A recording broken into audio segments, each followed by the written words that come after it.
Hey everyone, welcome to this speedrunning tutorial for God's Trigger. So this game came out in April 2019, and there is a speedrunning community which is slowly starting to grow, well, hopefully grow even further. And I figured maybe if we make this tutorial, it'll be easier for new players to come and join us and join the leaderboards. So hopefully you've already played this game casually. If not, I recommend you do that first. Get through the game, make sure you unlock most of the perks, at least the speedrunning perk, which we'll get to in a bit, and get a feel for the level. If you don't know the game yet, basically it's a top-down shoot 'em up game in which you can switch between two characters. One of them being Judy, the lady with the chain. She can throw the chain, and she has some special abilities. She also has a teleport. And you have Harry with the sword, and he has a dash and some other abilities. Both of these really cool characters. The game is pretty brutal. It's one hit kill, so you got to be really careful, but you can go really fast as well, which is the fun part of it. Now, there's currently two categories for this game. You have any percent, which allows you to go out of bounds, and you have any percent no out of bounds. Both categories are being run actively. In this tutorial, I'm going to be recording each level and each sort of mechanic separately, so that when something changes, we can upload a new video and update it. So this is sort of the intro video, and there will be a playlist with all the other mechanics and levels explained. So first of all, let's jump into some of the settings. They're not all that important. One thing I do want to point out, which helps me, is the controller layouts here. You have a few options. I think the normal one, this is default. Also, this game can be run using either mouse and keyboard or controller. However, some out of bounds is only possible using a controller, or easier using a controller. So I personally run most of the game with the controller because I feel like I'm a lot faster, and also it allows you to have a bit better sort of diagonal movement, which helps a lot. Now, it's also good to know that for some out of bounds, it's actually easier to use mouse and keyboard. So what I end up doing is I use my controller, and every now and then I'll switch to mouse and keyboard to make things easier. But good to know, you have different layouts. As you can see here, the triggers, we have left trigger, which is melee attack. Left bumper, I believe it's called, is the look around. And then you have right trigger, which is shoot, and right bumper, which is a dash and teleport. Now, I personally don't like the way that's set up. You can sort of do right bumper, so R1 and R2. This is an Xbox controller. I'm using a PlayStation controller, but you can use the right bumper and right trigger to sort of dash and shoot. If you don't have any weapon equipped, you'll do your normal melee attack. Once you do have a weapon equipped, you'll actually shoot, which is something that can be quite annoying. And I wasn't comfortable using the left trigger and right bumper to sort of melee and dash at the same time, so I ended up using the aggressive control layout, which has melee attack on the right trigger, sorry, the right bumper, and dash and teleport on the left bumper, and then I can shoot using right trigger. But this is a lot easier for me to use, and as you can see, that's the only thing that changes with all these controller layouts. Well, that's not true. This one's slightly different as well. This one might actually be interesting to try at some point, but I'm going to stick to aggressive. So that's one thing to know. The other menu settings are just not very interesting. One other thing to know, since I do switch between this controller and the mouse and keyboard, I have actually changed the key bindings for my mouse and keyboard. What I did was I changed the dash and teleport to go on my right click. This makes it a lot easier for me to do the melee dash, the dash with the melee attack, which I'll show in a bit, and allows me to go a little bit faster. Now the right mouse click used to be assigned to the ranged attack, which I now put on space. And since I don't really use my mouse and keyboard for most of the run, I won't be needing this. But yeah, it might be something for you to consider as well if you do decide to go for mouse and keyboard. So the game has several game modes. We have campaign and we have arcade. And then within campaign, we also have local co-op and online co-op. Now these are all categories you can run. However, for this tutorial, I will only be going into the single player campaign. Now let's talk about the characters. So we have Harry and we have Judy. So this is the character sort of configuration screen that you'll get each time you load a level, except for the first level, because that's where you still have yet to unlock Judy. In the second level, you will be shown this screen and you can configure your character. Now there's a few things that are really important for this run. So if we look at Harry, I can tell you which things are personal and which things are just really important for the speedrun. So what I did here is I have my basic attack and I put everything into range, allowing me to just make it pretty much easier to kill people. Speed I don't really need because it's one hit kill and we can get through it pretty quickly.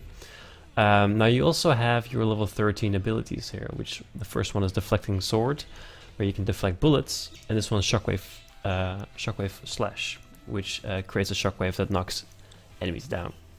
So it's actually a bit better to use Deflecting Sword, mostly because sometimes you have to make sure you kill all the enemies. So when you knock down an enemy, it's just going to be confusing because you might not realize that the enemy was knocked down and not killed. So Deflecting Sword could be a lot more useful in the run.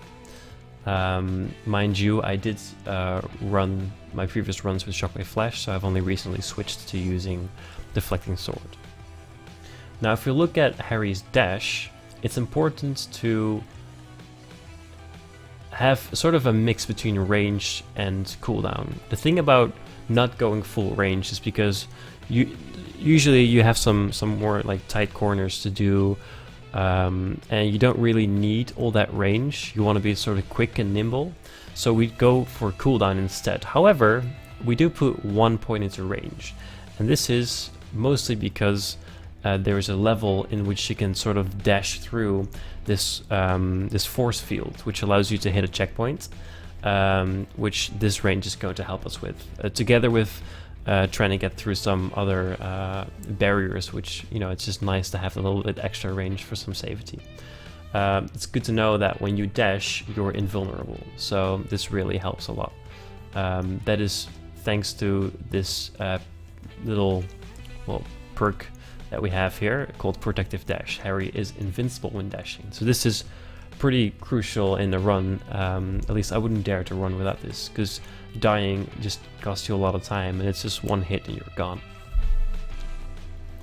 Now we have a few specials here as well. You can see I'm only going to talk about invisibility here, because that one's by far the most useful. Time freeze, we don't really want to slow down time in a speed run. Holy push, that's not really important. We don't need to knock anyone down either. A shield, we're not going to need that either, and a time bubble is also not very useful, so we're just going to stick to invisibility. Now I've gone for movement speed in my invisibility special, because I just, you know, gotta go fast. You want to be fast. You can also try and switch that with duration. I'm not sure how that would help, or if it's better in any way. This is currently what works for me. And we have stealthy invisibility, which allows us to do some actions without interrupting the invisibility, which is nice. Now then we move on to perks. And there's only one perk that's going to matter to us. As you can see, I haven't even unlocked all the perks. I wouldn't know where to find them. I'm also pretty sure that I don't need them, because we have the runner perk, which, you know, as the name says, it's all about the movement speed, and we like going fast. So the runner perk is what we want. Moving on to Judy, as you can see, we have our basic attack, which is the chain that she throws. I've gone ahead and put everything into range, which makes sense to me, although I do think it's sort of personal taste. Speed could help you, but it is actually possible to kill 2 enemies, or to kill multiple enemies using one chain, and it's nice being able to be far away from the enemy doing so. And for the level 13 perk that we can choose here, I've gone ahead and picked Piercing Chain, which allows you to pierce one enemy on the initial attack, so we can actually kill multiple enemies. The alternative is stealing a weapon, which simply isn't really useful to us. Then for the teleport, which is Judy's version of a dash, we put everything into cooldown because we don't need any stun range. It's just not important. We want to go fast, so cooldown is key here. Plus, there is a perk that gives us double teleport, so we can do 2 consecutive teleportations without a cooldown, which is going to be pretty vital in the glitched run in the any percent category, because this is going to allow us to go out of bounds quite a few times. Regarding the specials, we have Mind Control, Dark Vortex, Mirror Image, Exploding Corpses, and Firewall. Now, none of these are necessary. It's just speed tech and it can help you a little bit. I have found, however, that Exploding Corpses is the easiest one to use when you're trying to go fast. Basically, it's a circle around you that makes the enemies explode. You just gotta watch out you don't actually kill yourself, because I do believe that is possible. It's also good to select Living Bomb here, so that it also affects living enemies, so you can actually kill them. You don't need the corpses. Moving on to the perks, again, we have the same perks here as for Harry, which we'll just stick to using the runner perk. And that's it for the character configuration. You'll be ending up in this screen each time you start a level, and depending on which level, you can decide to switch character so that you load into the level using the correct character already. Not vital.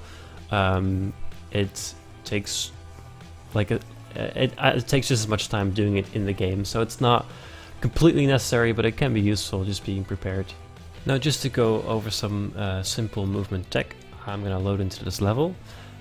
Each level starts usually with a cutscene. However, it's a bit tricky. Sometimes it's the character selection screen that comes up first, and sometimes it's the cutscene. You'll get a feel for it, but remember to hold A or whichever button used on keyboards to skip it. You can already skip it before you even see it. So when I load this level, I'm right now already holding A, which allows me to immediately skip the cutscene. And now I would typically be spamming the start button to get through the screen as well. So when this level loads in, you'll be able to see I'll load into a bunch of enemies. Also, right after hitting start here, there will be another cutscene which I have to skip. So you gotta remember that there's random cutscenes thrown throughout in different order as well. I'm gonna be killing those guys fairly quickly, and also just to show you the real range that Harry's sword actually has, which is something you shouldn't underestimate and can be really quite useful. So I'm gonna load into it now. Basically, the movement tech for Harry is all the dash and slash is what you could call it. Doing the dash and slash, it's actually when you kill an enemy, doing that, you can immediately dash afterwards, which is sort of a strange thing. I'm not too sure if it's intended, but I'll try and show it off in this level as well, so that you can see. It's really useful. That's why it's also quite good to sometimes actually grab a kill on your way somewhere. Not only because it gives you energy to be able to use your special, but also because it gives you that extra quick dash straight afterward. Now, mind you, this is not actually the tutorial for this level. I'm not going to do the routing as intended, or like as optimally. I just want to show off some of the strats.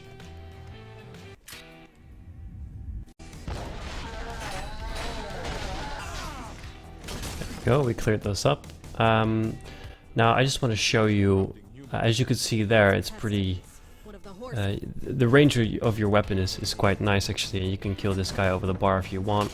You can see that you get quite a good range on that. And also thanks to the deflect bullets, you sort of deflect bullets along the way, which can help you clear it quicker. Now I'm not sure if you're able to see, but I was able to quickly dash after killing them. So I just also want to show you how important that range in your weapon is. It's actually possible to kill all 3 of these guys on the left here just in one go, which I'll show you now.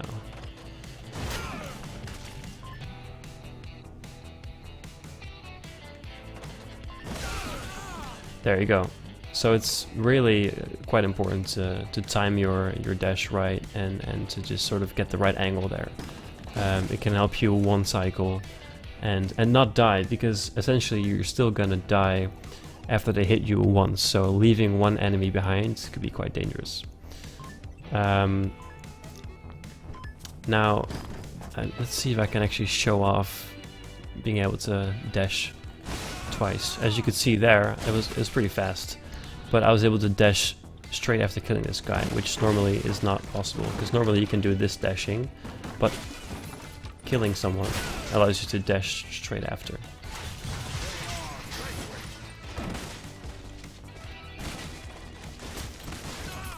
Do you see that? So that's sort of important to keep in mind. Now, switching character, you go to. Ooh, I thought that was bugged there.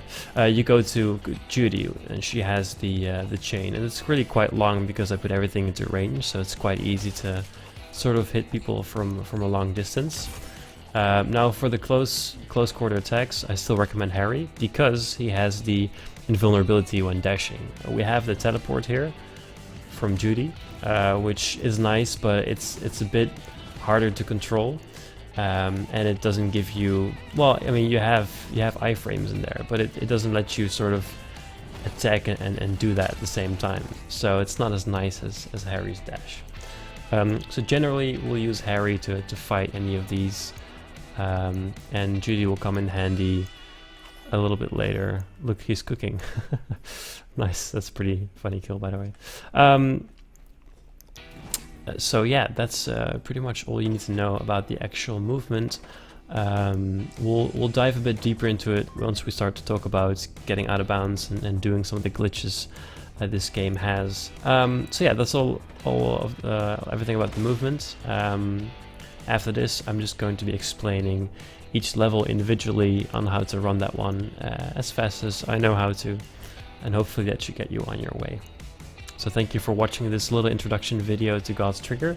I hope you'll watch the other videos level.